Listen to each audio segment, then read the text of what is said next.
Hi and welcome to Paper Sculptures. My name is Charlotte and today I'm going to teach you how to make something like this. In a minute I'm going to show you how to prep all the paper, but just to note, if you don't have access to scissors, you can have a go at tearing. You can fold and tear, or you can just tear the papers that you have collected, so things like magazines, coloured paper, and have the rough edge. It will add another element to it. So we're going to have a go at prepping some of these materials, and then I'll show you how we're making it.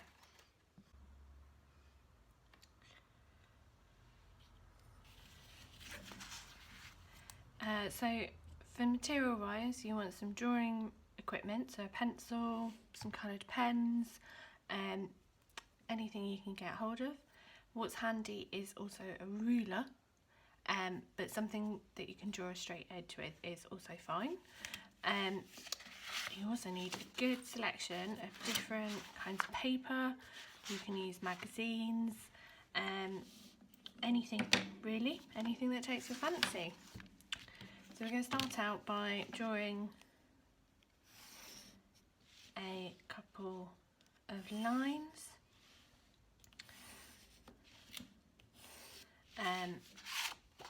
Let's start with the blue.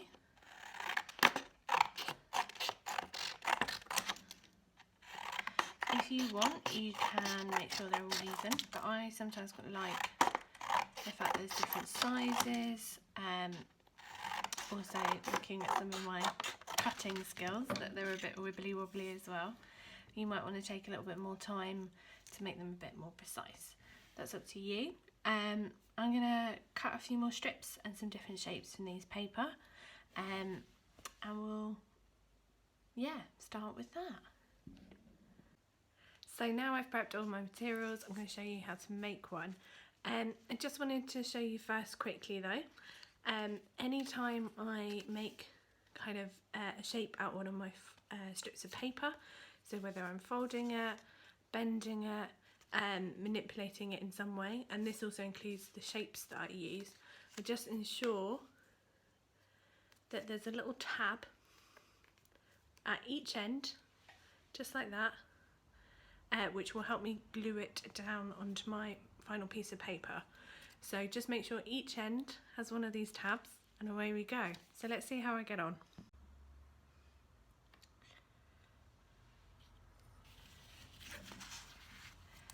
So for material wise, you want some drawing equipment, so a pencil, some coloured pens, anything you can get hold of. What's handy is also a ruler, but something that you can draw a straight edge with is also fine. You also need a good selection of different kinds of paper. You can use magazines, anything really, anything that takes your fancy. So we're going to start out by drawing a couple of lines.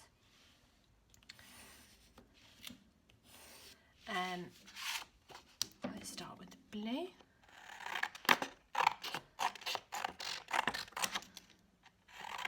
If you want, you can make sure they're all even, but I sometimes quite like the fact there's different sizes.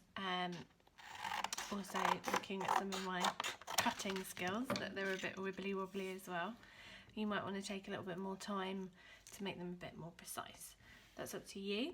I'm going to cut a few more strips and some different shapes from these paper, and we'll start with that.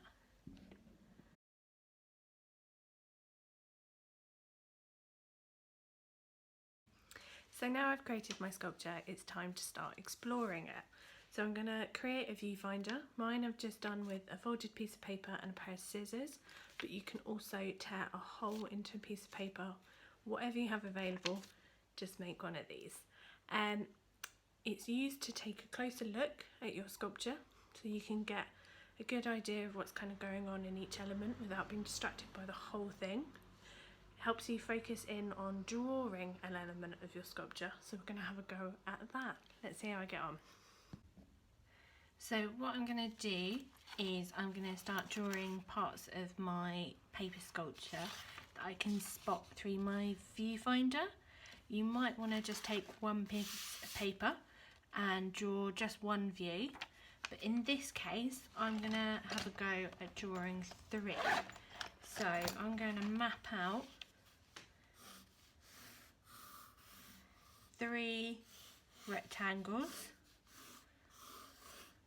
and these are going to be 3 views that I see through my viewfinder. So from different kind of angles, really close up, maybe a little bit further away. But as I said, you can have a go at just maybe drawing a whole thing or drawing just a section through your viewfinder. So let's see how I get on.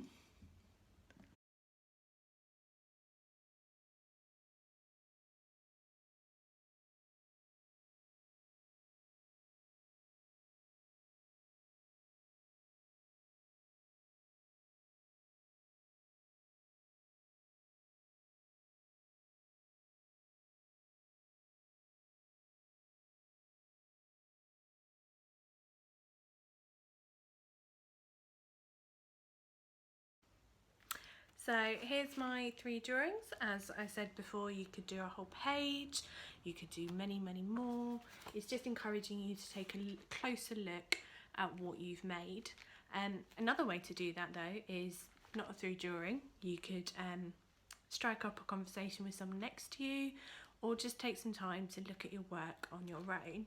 I'm just going to pop up some questions on the screen which will give you kind of a good kind of starting point to have that conversation. Yeah, so enjoy.